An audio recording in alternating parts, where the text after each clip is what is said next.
قل إن صلاتي ونسكي ومحياي ومماتي لله رب العالمين وبذلك أمرت وأنا أول المسلمين বলেন আল্লাহু আকবার। আল্লাহ বলছেন, হে নবী আপনি বলেন, আমার নামাজ, আমার রোজা, আমার হজ, আমার সব কিছু, আমার কুরবানি, এগুলো সব কিছু হবে শুধুমাত্র আল্লাহর জন্য। ঠিক না বেঠিক? সব কিছু আল্লাহর জন্য। যাক, এই সকল শিরক থেকে আল্লাহ আমাদেরকে বাঁচিয়ে নিক, বলেন আমিন। আমাদের সমাজে তেমন কোনো বড় শিরক আমরা দেখতে পারি না আমাদের সমাজে। জানি না আপনাদের এখানে কেমন আছে, তবে কিছু ছোটখাটো শিরক আমরা মাঝে মাঝে দেখতে পারি। কেমন জানেন?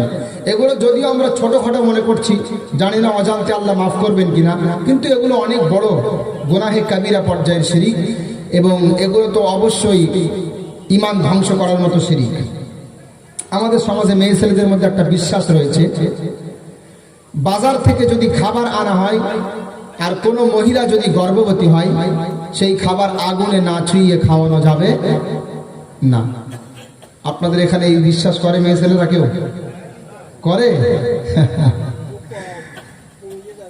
না, এগুলো করা যাবে না। এই বিশ্বাস ঈমানের সাথে সংঘর্ষপূর্ণ বিশ্বাস। এরপরে আমি দেখেছিলাম আমাদের সমাজে বোতলের মধ্যে উজালা পুরে বাড়ির সামনে টানিয়ে রেখেছে, বাড়ি কুকুর আসবে না, ছিল এখানে। এগুলো কিন্তু ইসলাম সমর্থন করে না। আল্লাহ পাক আমাদেরকে বাঁচিয়ে নিক। এরপরে আরো একটা শিরক আছে, যদিও আমরা এটাকে এর প্রতি বেশি গুরুত্ব দেই না বা এটার প্রতি আমরা ভ্রুক্ষেপ করি না, তবে এটা কিন্তু শিরকের পর্যায়ে চলে যায়। যেমন কারোর নাম যদি আল্লাহর নামের নাম হয়, যেমন রাজ্জাক, কাহার, ফাত্তাহ, তাহলে এই নামের আগে আব্দুল শব্দ লাগাতে হয়। কি লাগাতে হয় বলেন? আব্দুর রহমান মানে রহমানের বান্দা, আব্দুল গফফার গফফারের বান্দা। এখন যদি এই নামের আগে আমি আব্দুল শব্দ না লাগাই, শুধু রহমান বলে ডাকি, সত্তার ভাই এদিকে শোনো, ও গফফার ভাই তুমি দাঁড়িয়ে যাও, তাহলে এটা কিন্তু এক পর্যায়ের কবিরা গুনাহ। কারণ রহমান কে? আল্লাহ। রাজ্জাক কে বলেন? আল্লাহ। আপনি যেই ব্যক্তিকে ডাকছেন উনি রহমান না, উনি আব্দুর রহমান, উনি রহমানের বান্দা। ঠিক না বেঠিক? তাহলে বলেন তো, আল্লাহর নামে যাদের নাম আছে ওই নামগুলো ডাকার ক্ষেত্রে আব্দুল শব্দ লাগাবেন না লাগাবেন না? অবশ্যই লাগাতে হবে। যাদের নাম রয়েছে আল্লাহর নামে নাম, তাদের কেউ যদি আব্দুল শব্দ না লাগিয়ে ডাকে, আপনারা নিষেধ করবেন তো? ইনশাআল্লাহ করতে হবে। আল্লাহ পাক বাঁচিয়ে নিক, বলেন আমিন। তো যাই হোক, আল্লাহ পাক আমাদের সকল প্রকারের শিরক থেকে বাঁচিয়ে নিক। শিরক এমন একটা গুনাহ, যদি কেউ করে তাহলে তার ভিতরে ঈমান থাকার পরেও জাহান্নাম থেকে তাকে আল্লাহ বাহির করবে না, চিরকাল জাহান্নামে থাকবে। কোরআনুল কারীমের অসংখ্য আয়াত দ্বারা প্রমাণিত। যেমন সূরাতুন নিসা 116 নম্বর আয়াত এবং সূরাতুন নিসা 48 নম্বর আয়াতে আল্লাহ বলছেন, ইন্নাল্লাহা লা ইয়াগফিরু আন ইউশরাকা বিহি ওয়া ইয়াগফিরু মা দুনা যালিকা লিমান ইয়াশা। আল্লাহ বলছেন, কেউ যদি আল্লাহর সাথে শিরিক করে তাহলে আল্লাহ তাকে ক্ষমা করবেন না, আর শিরিক বাদে অন্যান্য গুনাহ চাইলে আল্লাহ ক্ষমা করবেন, করতে পারেন এবং করবেন। তাহলে শিরিকের গুনাহ আল্লাহ ক্ষমা করেন না, মনে থাকবে। অসংখ্য দলিল। মহান আল্লাহ বলছেন, ওয়ালাকাদ উহিয়া ইলাইকা ওয়া ইলাল্লাযীনা মিন ক্বাবলিকা লাইন আশরাকতা লায়াহবাতান্না আমালুকা ওয়া লাতাকুনান্না মিনাল খাসিরিন। সূরা জুমার 24 নম্বর পারা 4 নম্বর পৃষ্ঠা 7 নম্বর রুকুর 67 নম্বর আয়াত।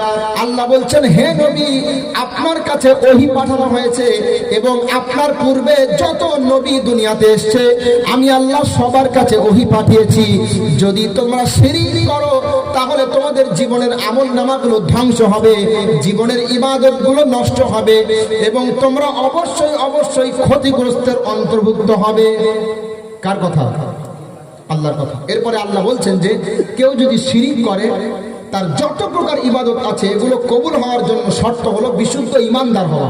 আমরা একটা হাদিস সকলেই জানি, বুখারী শরীফ ১ম নম্বর খণ্ড কিতাবুল ঈমানের মধ্যে আছে, অন্তরে সরিষার দানা পরিমাণ ঈমান থাকলে একদিন না একদিন আল্লাহ তাকে মাফ করবে, ঠিক না? এই হাদিসটা আমরা সকলেই জানি, যেহেতু জাহান্নাম থেকে বাঁচতে হবে তো নাকি। আমাদের যুবক ভাইরা যারা আছে না, তাদেরকে যখন বলি ভাই নামাজ পড়তে হয়, নামাজ না পড়লে আল্লাহ পাক জাহান্নামের কথা বলেছেন। ভাই রমজানের রোজা পালন করতে হয়, রমজানের রোজা না রাখলে জাহান্নামের ধমকি দিয়েছে, তখন কি বলে জানেন? আরে জাহান্নামে দেয় দিক না, একদিন না একদিন তো বাহির করবে, হাদিস তো সহি নাকি। এটা শুনতে খুব কষ্ট লাগে। আচ্ছা, জাহান্নামের আযাব 1 সেকেন্ড সহ্য করার ক্ষমতা কারো আছে? জাহান্নামের আগুন মাবুদ সইতে পারবো না,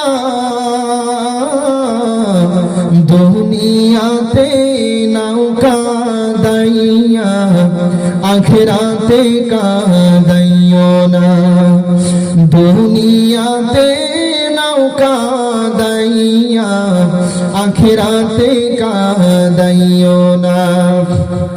আজরাইল যেদিন ধরা দিবে কোন জোর না চলিবে, আজরাইল যেদিন ধরা দিবে কোন জোর না চলিবে, প্রাণ পাখি উড়ে যাবে রাখতে পারবি না,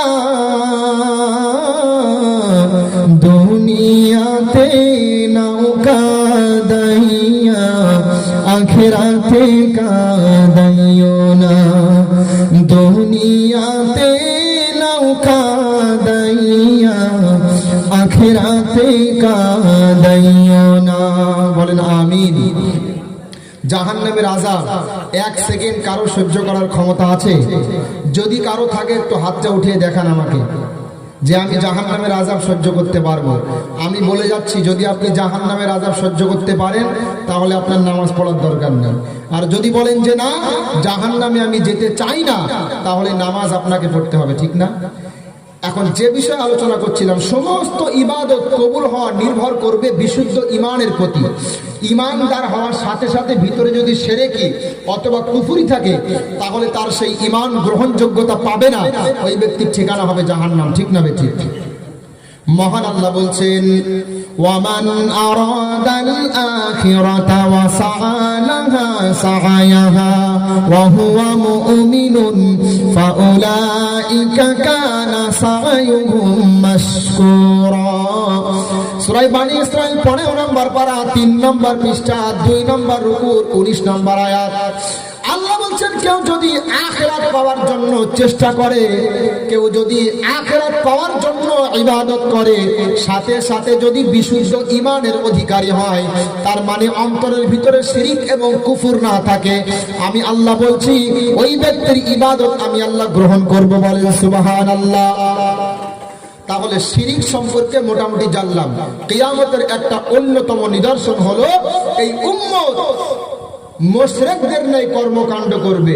মুশরিকরা যেমন আল্লাহ বাদে বিভিন্ন কল্পিত কৃত্রিম উপাস্য গ্রহণ করেছে, তাদের কাছে মনোকামনা বাসনা পূরণ করার জন্য গিয়ে থাকে, এই উম্মতের একটা দল তাদের মনোবাসনা পূরণ করার জন্য মাজারে গিয়ে ওই একই জাতীয় শিরক করে। তাহলে রাসূলের এই ভবিষ্যৎবাণী, এই কিয়ামতের নিদর্শন দুনিয়াতে প্রকাশ পেয়েছে না পায়নি? বলেন, পায়নি? কত ভান্ডামি আপনি দুনিয়াতে দেখবেন। জিকির আল্লাহর একটা ইবাদত, আর সেই জিকির করতে করতে বাংলাদেশের জমিনে অনেকে হাত মারার পর্যন্ত হয়ে যায়, স্টেজের উপরে লাফালাফি, এরপরে মনে করেন ডান্স, কখনো কখনো সামিয়ানা ধরে বাঁশের মাথায় ওঠে, কত কি দেখতে হয় বাংলাদেশের জমিনে। আসলে ওখানে যত বেশি হাক্কানি ওলামায়ে কেরাম আছে না, একটা কথাই আছে যে যেখানে যত বেশি আসল পাওয়া যায় সেখানে তত বেশি নকল বাহির হয়। বাংলাদেশের জমিনে অনেক বড় বড় মুফাসসিরে কোরআন আছে, অনেক ভালো ভালো আলেম রয়েছে, আপনারা কল্পনাও করতে পারবেন না। আবার ভণ্ডেরও অভাব সেখানে নেই। এজন্য আপনারা একটু সতর্ক থাকবেন, শিরক থেকে আল্লাহ পাক আমাদের সকলকে বাঁচিয়ে নিক। বলেন আমিন। এরপরে কিয়ামতের আরেকটা অন্যতম নিদর্শন হলো ইহুদি এবং খ্রিস্টানদের অনুসরণ করা। কাদের অনুসরণ করা বলেন? ইহুদি এবং খ্রিস্টানদের অনুসরণ করা। দলিল বুখারী শরীফ 2 নম্বর খণ্ড, কিতাবুল ইতিসাম বিল কিতাবি ওয়াস সুন্নাহ, 7331 নম্বর হাদিস। عن ثوبان رضي الله تعالى عنه قال قال النبي صلى الله عليه وسلم لا تقوم الساعة حتى تأخذ أمتي بأخذ القرون قبلها شبرا بشبر وذراعا بذراع قيل يا رسول الله كفارس والروم قال أمن الناس إلا أولئك। বুখারী শরীফ 2 নম্বর খণ্ড, কিতাবুল ইতিসাম বিল কিতাবি ওয়াস সুন্নাহর মধ্যে হাদিসটা উল্লেখ রয়েছে। হযরত সাওবান রাদিয়াল্লাহু তাআলা আনহু তিনি বলছেন, আল্লাহর নবী মুহাম্মদ সাল্লাল্লাহু আলাইহি ওয়াসাল্লাম তিনি জানিয়েছেন, ততক্ষণ পর্যন্ত কিয়ামত হবে না যতক্ষণ পর্যন্ত না এই উম্মতের একটা দল তারা ইহুদি খ্রিস্টানদের ন্যায় কর্মকাণ্ড না করবে। বিগতে বিগতে হাতে হাতে পদে পদে ইহুদি খ্রিস্টানদের অনুসরণ না করবে ততক্ষণ পর্যন্ত কিয়ামত হবে না। এটা কার কথা? রাসূলের কথা। এই হাদিসের বাস্তবায়ন কিন্তু ইতিমধ্যে ঘটে গেছে। ইহুদি খ্রিস্টানরা তাদের নবীর জন্মদিবস পালন করে কেক কাটার মাধ্যমে, বড়দিন পালন করে। আমাদের এই উম্মতে মুহাম্মদী পাকিস্তানে গত 2 বছর আগে তারা নবীর জন্মদিবস পালন করেছে বিরাট বড় কেক কেটে, হ্যাপি বার্থডে টু ইউ ইয়া রাসূলুল্লাহ। বলেন নাউযুবিল্লাহ। বলেন রাসূলের যে ভবিষ্যৎবাণী মিলছে না? মিলছে না? খ্রিস্টানরা জন্মদিবস পালন করছে কেক কেটে হ্যাপি বার্থডে করার মাধ্যমে, আর মুসলমানরা আজকে নবীর জন্মদিবস পালন শুরু করেছে কেক কাটার মাধ্যমে। বলেন নাউযুবিল্লাহ। এই ভারতবর্ষের জমিনে কোন রাজ্যে দেখছিলাম নবীজি মুহাম্মদ সাল্লাল্লাহু আলাইহি ওয়াসাল্লামের প্রতিকৃতি বানিয়েছে, প্রতিমূর্তি বানিয়েছে, বানিয়ে গলায় ফুলের মালা দিয়ে নেতাজি সুভাষচন্দ্র বসুর যেমন ফুলের মালা দিয়ে আমরা সংবর্ধনা করে থাকি স্বাধীনতা দিবসের দিন, নবীজির জন্ম দিবস পালন করছে নবীর একটা মূর্তি বানিয়ে গলায় ফুলের মালা দিয়ে জন্ম দিবস পালন করছে। বলেন নাউযুবিল্লাহ। এই জাতীয় ভিডিও মাঝে মাঝে আসে আমাদের সামনে, লজ্জিত হই। রাসূল যে সত্য নবী, কোন সন্দেহ নেই, তিনি বলে গিয়েছিলেন এই উম্মত পদে পদে ইহুদি খ্রিস্টানদের অনুসরণ করবে। আজকে করছে। দেখেন মুসলমানদের পোশাক হলো সুন্নতি লেবাস, আর ইহুদি খ্রিস্টান ইসলাম বিদ্বেষী তাদের পোশাক হলো 8 shirt, tight fit pant, tight fit জামা। ঠিক না বেঠিক? ছোট ছোট মেয়েদের জামা। ঠিক না বেঠিক? বলেন তো উম্মতে মুহাম্মদী ইহুদি খ্রিস্টানদের অনুসরণ করছে না? করছে না? মহান রব্বুল আলামিন মুসলমানদের জন্য ভালো করে বোঝেন, এই হাঁটু থেকে নিয়ে নাভি পর্যন্ত মুসলমানদের জন্য ঢাকা ফরজ করে দিয়েছে। ঠিক না বেঠিক? মুসলমানরা যতই বেনামাজি হোক, যতই নিকৃষ্ট হোক, হাঁটু থেকে নিয়ে নাভি পর্যন্ত তারা ঢাকে এবং ঢাকাকে তারা আদব মনে করে। ঠিক না বেঠিক? এখন ইহুদি খ্রিস্টানরা অমুসলিমরা তারা চিন্তা করলো মুসলমানদেরকে কিভাবে এই ফরজ বিধান থেকে সরিয়ে দেওয়া যায়। চিন্তা ভাবনা করে দেখলো একবারে যদি আমরা মুসলমানদেরকে বলি তোমরা প্যান্টটা এখান থেকে ছিঁড়ে ফেলো, তারা কিন্তু ছেড়বে না। এজন্য প্রথমে প্যান্টটা এখান থেকে ছেঁড়া ছিল, এরপরে এখানে, এরপরে এখানে, এরপরে এই পর্যন্ত, জানি না এরপরে কোথায় আসবে। দেখেন না প্যান্ট, দেখেছেন? এই যে এখান থেকে এতগুলো ছেঁড়া, এই যে নিজের শরীরের গোপনীয় অঙ্গ, এটা ঢাকা ফরজ, এটা দেখা যাচ্ছে। বললে বলে এটা নিউ মডেল, আধুনিক যুগ, এটা স্টাইল। কি এটা বলে? স্টাইল তোমার বাহির করবে। মৃত্যুবরণ করে দেখো, হাঁটু থেকে নাভি পর্যন্ত ঢাকা ফরজ। ঠিক না বেঠিক?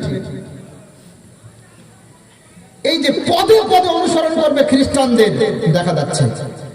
আচ্ছা বলেন তো, মুসলমানের মেয়েদের মাথার চুল আগলা করে, মুখে মেকআপ করে, এরপরে বিভিন্ন আধুনিক ভাবে সাজগোজ করে পরপুরুষের সামনে যাওয়া জায়েজ আছে? আছে? জলসা আপনারা দেন অনেক জায়গা থেকে হক কথা বলার কারণে, কমিটির অনেক ভাইরা আমাদের প্রতি রাগ করে, রাগ করলেও কিছু করার নেই। আমরা পেশাদারী বক্তা না যে টাকার জন্য বক্তব্য করতে আসবো। আপনার সমাজে যে সমস্ত ভুল কর্মকাণ্ডগুলো থাকবে তার বিরুদ্ধে মুখ খুলবো না, টাকার মধ্যে ডুবে থাকবো, বক্তব্য করে বেরিয়ে যাবো, এটা অসম্ভব না। জলসা দেওয়া নফল না ফরজ বলেন? রাগ করবেন না তো আপনারা? জলসা দেওয়া ফরজ না নফল? আর জলসার নামে যে মেলাগুলো হয়, মেলা, এই মেলাতে যে মেয়েরা পর্দা লঙ্ঘন করে মাথার চুল আগলা করে যে ঘুরে, একে অপরের দর্শন হয়, একে অপরের চোখের জেনা, অন্তরের জেনা, এগুলো হারাম না হারাম? হারাম না জায়েজ? হারাম না? জলসা দেওয়া নফল, আর মেলার মাধ্যমে পর্দা লঙ্ঘন করা, বেহায়াপনা, অশ্লীলতা ছড়িয়ে দেয়া, এটা হারাম।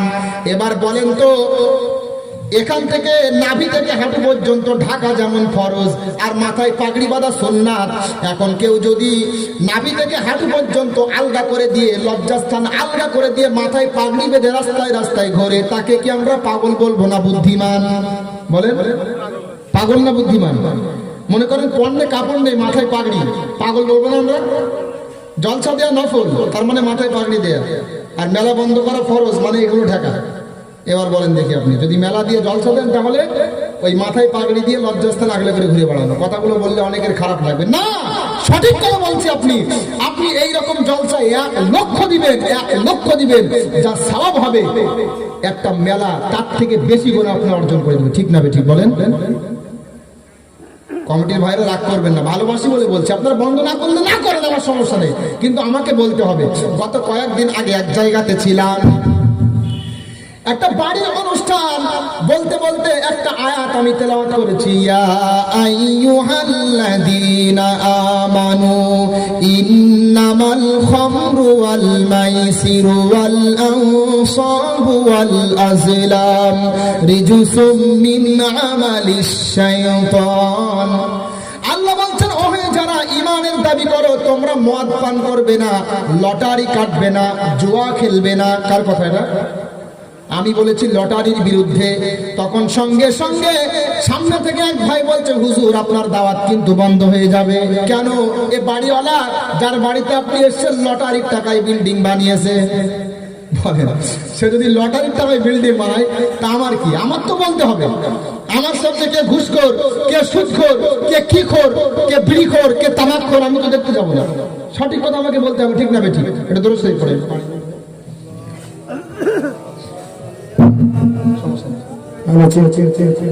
কমিটির ভাইদের উদ্দেশ্যে বলছি, পেছনে বসার জায়গা সংকুলন হয়ে গেছে, একটু বসার ব্যবস্থা করে দেন। কমিটির সদস্য যারা আছো, পেছনে অনেক ভাই বসার জায়গা না পেয়ে দাঁড়িয়ে আছে, একটু বসার সুব্যবস্থা করে দেবেন।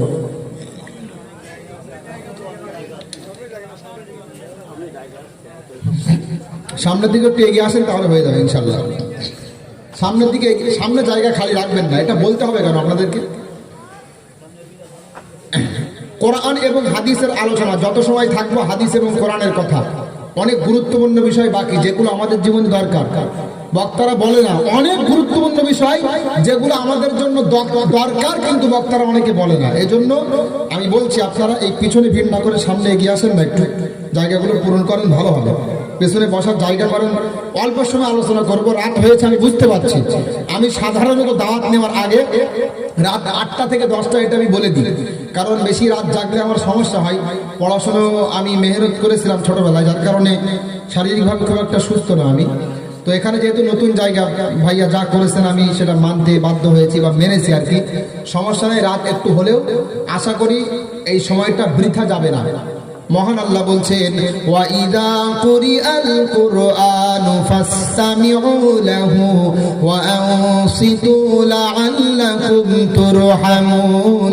আল্লাহ বলছেন, যখন কোরআনুল কারীম তেলাওয়াত করা হবে তোমরা চুপ থাকবে, মনোযোগ সহকারে শ্রবণ করবে, তাহলে তোমাদের প্রতি আল্লাহ রহমত নাজিল করবে। বলেন সুবহানাল্লাহ।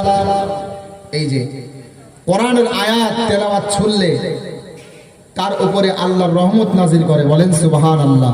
মহান আল্লাহ আরো বলছেন, ওয়া ইযা তুলিয়াত আলাইহিম আয়াতুহু যাদাতুহুম ঈমানা ওয়া আলা রাব্বিহিম